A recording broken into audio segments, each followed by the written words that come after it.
Hey guys, in today's video, I'm going to show you how to stop rushing your golf swing so you can slow down and create effortless power. I've got 4 tips that are going to really help you, plus one little bonus thing at the end. You can practice this right away on the range or right before you go play. That's going to be a big help.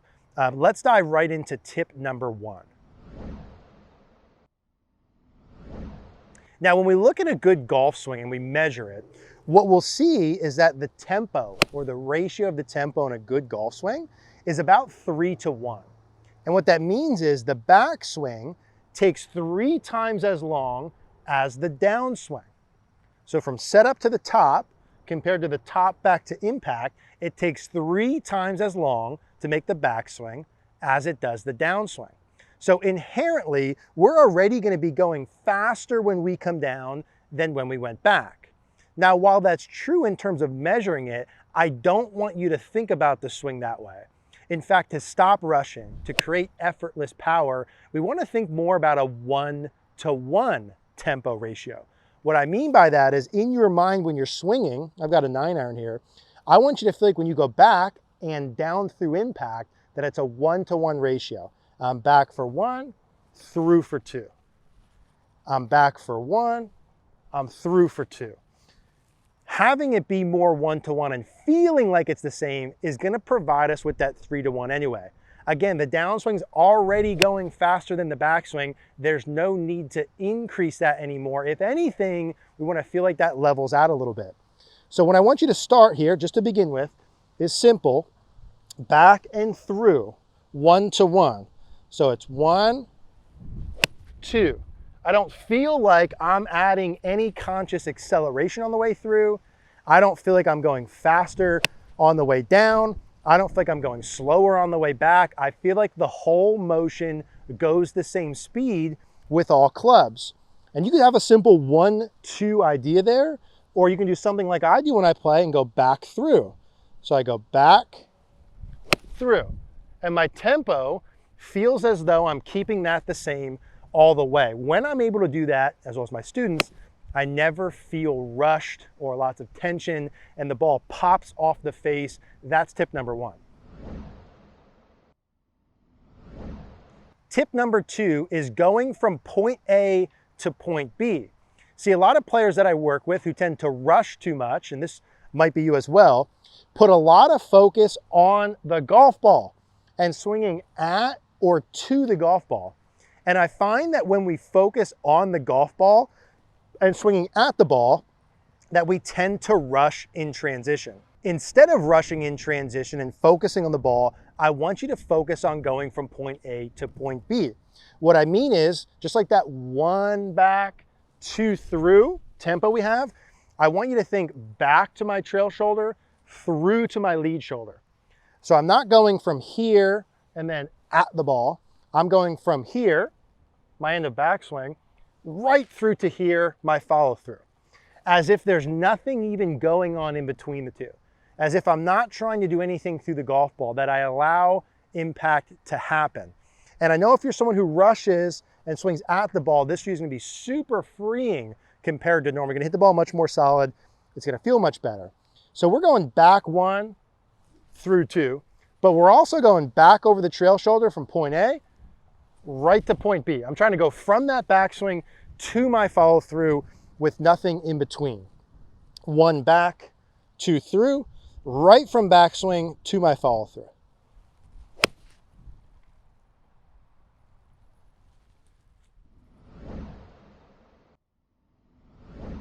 The third tip we call hand pressure maintenance, which is the pressure that you have in your hands, right, with the grip of the club throughout the swing.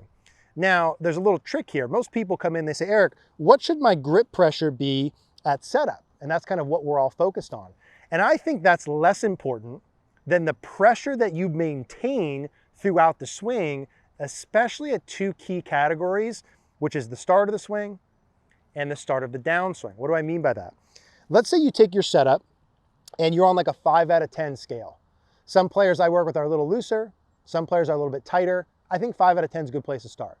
But that's not really the secret sauce. The secret sauce is if I start 5 out of 10, I want you to try this with me. You might be amazed. When you start your swing, do you notice you go from 5 out of 10 to 7 out of 10 real quick when you do your takeaway? Or maybe you're 5 out of 10 still at the top, and then you go 7, 8, 9 out of 10 in transition, and you really grip the club with a lot of tension. Now, does gripping the club with a lot of tension feel like effortless or full of effort? It feels like full of effort. We want effortless. We want to slow down. We want no rushing, which means we want the pressure in our hands to maintain throughout the swing, right? We're going with a 1-to-1 tempo, back, through. We're focused on point A to B, right shoulder, left shoulder, but I also want to maintain that pressure. For me, I feel 5 out of 10.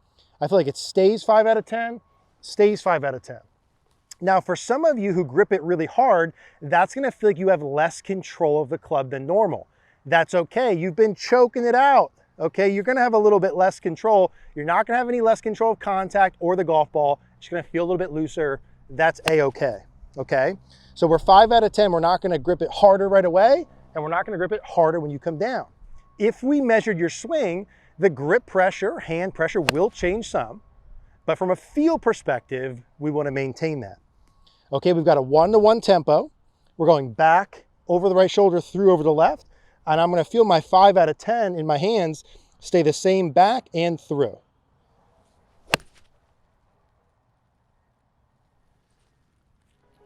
Golf's a game that we can play for a lifetime, and let's be honest, being out on the golf course for 4, 5, 6 hours, it takes a huge toll on our skin. And all those years of sun exposure break down collagen, create deep wrinkles, and give you that weathered look we've all seen and certainly don't want. Skincare finally made for men is what I've been looking for. You're gonna love it as well.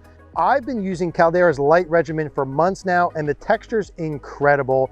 That's like the most important part for me. It's lightweight, it absorbs fast, it's never greasy. I do the clean slate cleanser, it doesn't dry out my skin. The eye serum for the crow's feet, the great serum, and the hydro layer moisturizer. I find the routine works really, really well. Look, I plan on playing golf for the next like 50 plus years, hopefully. And for me to take 2 minutes with this routine before I go out and play so I don't look all beat up when I'm 70, 80, 90 years old is really important for me. The products have been working really, really well. I know that you'll love them as well. Get yours at calderalab.com/ecgolf or use code ECGolf for 20% off your first order.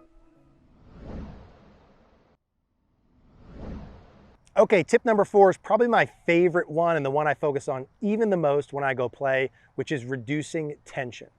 Now, when we're reducing tension, we do that by relaxing 3 key body parts when we're playing. I like to start from the top down by relaxing my face. That might sound a little bit funny. I'll show you what I mean there in a second. My shoulders and my arms. Remember that mantra, face, shoulders, arms. So as I'm swinging here, we've got a 1-to-1 tempo. We've got point A to point B. We've got hand pressure maintenance, and we're gonna relax. We're gonna reduce tension by consciously relaxing. We're reducing tension in our body by thinking about relaxing. What I want you to feel is your face relax. Now I do that by feel like my jaw relaxes and even like my mouth is open. You notice when you're like real tense and you clench your jaw like this and your mouth is closed. We don't want that for effortless power, okay? Mouth open, relaxed face, like holy cow, I gotta think my mouth open. Yeah, let's just relax your face a little bit, okay? Relax your shoulders, relax your arms. I like to just let them hang out once or twice, shake them out once or twice like this. So as I'm hitting and I'm going 1-to-1, point A, point B, grip pressures maintenance, maintaining, I like to feel right in my pre-shot routine, like my face is relaxed, my shoulders are relaxed, and my arm is relaxed. I'm maintaining that. And guys, like when I'm hitting those, that feels very effortless.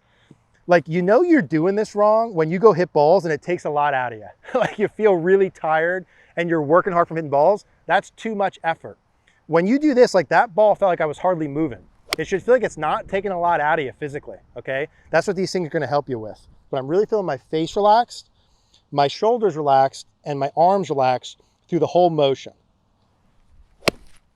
And similar to a video we did with Trevor, like that feels really solid, like I put no energy into it. Similar to a video we did with Trevor Salzman, I think last year, I'm feeling relaxed, but I still got structure, right? I've still got good structure, good mechanics, but feeling relaxed as I'm swinging the whole entire time.